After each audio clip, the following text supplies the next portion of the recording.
So, with Tangerine Dreams, you took us on the most beautiful sonic experience, true to form.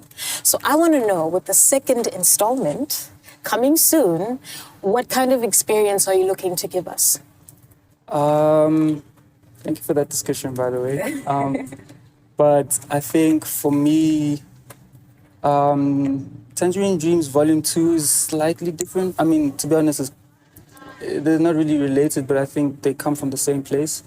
But the second volume, I think I came with a little bit more energy, a little bit more, something to vibe more to, you know, like maybe you want to have a couple drinks, go out, you can play that, you know, in the back, or if you want to chill, you can put it in the same area. So I think that's the difference because with the first volume, it was very much, I think that was like very much for me.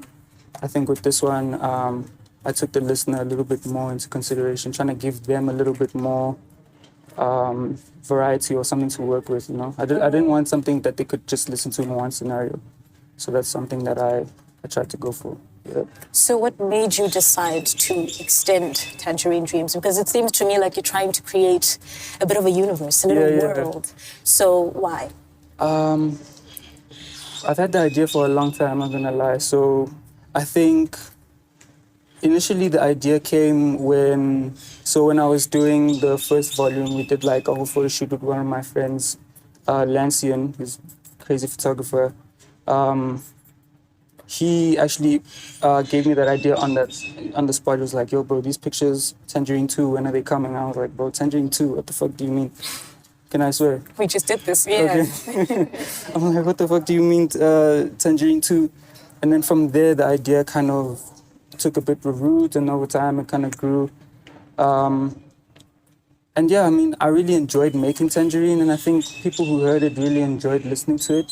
So I think extending the experience for them is something that they appreciate. Plus, I also like the challenge of trying to make something better than what I did before.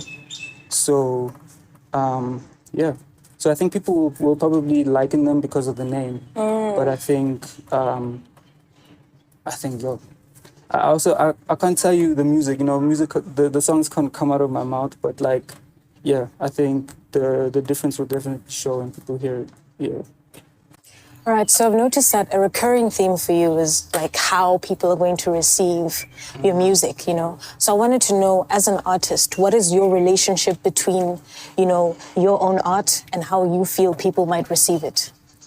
I think it's very closely related. I listen to a lot of music myself, so from my favorite artists, I always take the experience that I have listening to their music. So I like to also try and deliver a certain experience for others. I mean, I said like now, I think Tangerine 1 was more for myself. Yeah, if you listen to some of the lyrics and some of the choices in the beats, you know, very different to some of the stuff I'd ever done before. But obviously, I'm still, in general, kind of more aware of how people perceive the sound. Yeah, so I think the relationship is very close. I always try to create something for people to enjoy. So, yeah. All right, so speaking of your favorite artists, right? I know you draw inspiration from so many different people. I think every artist does, right? But how do you find yourself within that? Because I don't think anyone wants to mimic somebody as much as you might put that person on a pedestal. So how do you maintain your authenticity even though you have all these inspirations that you draw from? I think the music that you listen to is a reflection of you, you know? So showing that in your music is a way of showing authenticity because you're staying true to your influences or the things that you like. Obviously, there's a point where it's a bit too close and then you sound like you're mimicking, but I always like to incorporate things that I like from other artists. You know, maybe they did something in that way that I enjoyed, or they said something in a particular way and it touched me. And I always try to find a way, okay, if I want to say that, how would I give that off? How would I put that in my track or in the beat, or, you know, even as things with like mixing and mastering, you know, like how do I because I mean I mix and master most of my stuff, so I'm always also kind of taking information from other artists, you know, listening. I'm like sometimes just eyes closed, listening to albums back to front, trying to take in as much. So yeah, I think I find it easier now. It was kind of difficult in the beginning because almost everything I made sounded like a song that I'd heard before. But I think you have to go through that, like, in order to find your own sound. Yeah, Like to you have sift to, out. yeah, you know what I mean. Your influences pile up, and then from there you kind of find a way through it, and then it merges into you. Yeah. Yeah. All right, so I know most artists have this fixation with becoming the greatest or most memorable artist of all time, right? And that creates a very unhealthy relationship with both success and failure. So I wanted to know, by your definition, what is success in the context of music? It's a nice question. I think success for me is just being the best possible artist that I can be, you know, and that goes, and I take that into every situation, you know. If I'm starting a beat, that's where it starts. If I'm writing a song, that's where it starts. If I'm sending music to someone, like, you know, a beat for a collab or something, I want to know that I'm always putting my best foot forward. And I think that always helps me to improve. It keeps me hungry, keeps me motivated. At times it does get a little bit frustrating because you don't always get where you want to be at times, you know, but yeah, I feel like I have something and I want to give what I have the respect that it deserves by taking it all the way, you know, in all regards. Yeah, just being the best possible artist, man. Yeah, really. That is so noble. That is beautiful. Thank you. So, as an avid music listener myself, I tend to seek like a sense of belonging in these artists that I listen to, right? So I wonder, if I were to put myself in your shoes, right? How does it feel to know that you have such a great responsibility? Because it's almost like you're creating a space for someone else's feelings, you know, like a kind of somewhat of a safety net for them, a safe haven. So what does that responsibility feel like on your shoulders? I love it, bro. You love it? I love that. I love playing around with it. I love experimenting with it. Because I love what other artists, I love when they give that to me, you know what I mean? Like if they give me a space or if they give me a journey, you know, I'm sure there's certain albums you'll listen to back to front and without even pressing pause or realizing that you're at the last song because it's just one cohesive story or feeling or journey, you know what I mean? So I love fucking around with that. I'm not the greatest at it, but it's something that I always try to mess around with, just like giving people a space. If they find the space in my music, then that's beautiful. That's beautiful. But if they don't, at least it was a good song, you know, that they can like and maybe listen to again. So, yeah.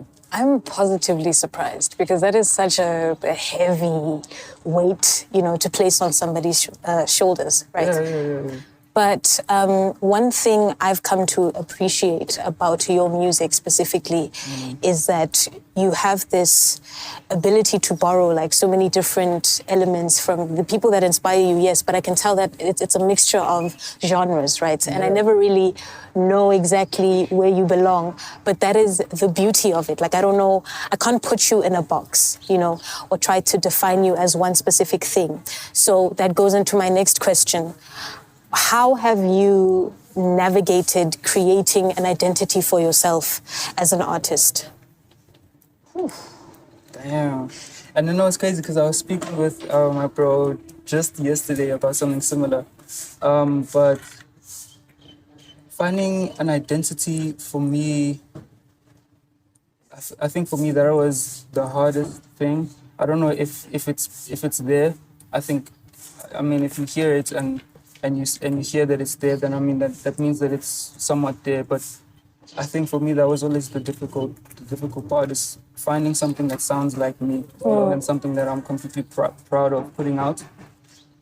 That represents who I am, because it's very easy to shift with what people expect from you, and shift with what people want from you or what's popular, you know. And I think that's okay, but for me personally, I would be more proud if I came to something that especially if you spend a lot of time working on stuff, you know, you don't want to put it out and you can't even enjoy it yourself. You know? So I think, yeah, that's definitely the hardest part, and I think I'm still developing in that aspect. Yeah, I mean, bro, there was a point where I wasn't making music, I think, for like a year and a half or something, where I kind of just like stopped, maybe just before lockdown. I kind of stopped and I wasn't really motivated. I felt like, yeah, in general, I just wasn't really as motivated, as inspired to do music. I kind of even considered just quitting, bro, no cap. Wow. Yeah, not gonna lie. We wouldn't have gotten Tangerine We Dreams. wouldn't have, bro. But the thing is if I didn't stop either, the experiences and stories that came out of that to make Tangerine wouldn't have happened either. You see what I'm saying? So, yeah, but in that period, that's when, because my name was, I've always been Trip, but I was never Taykatrip, you know what I'm saying? So that's where the idea formulated. And at that moment, I decided, like, bro, everything you're making from now, you have to fuck with it first. You know what I'm saying? Like, it has to be for you first. From then on, we can, and then that's where the journey kind of became, or started, towards finding myself within music. Jeez, you sound like the artist version of Buddha.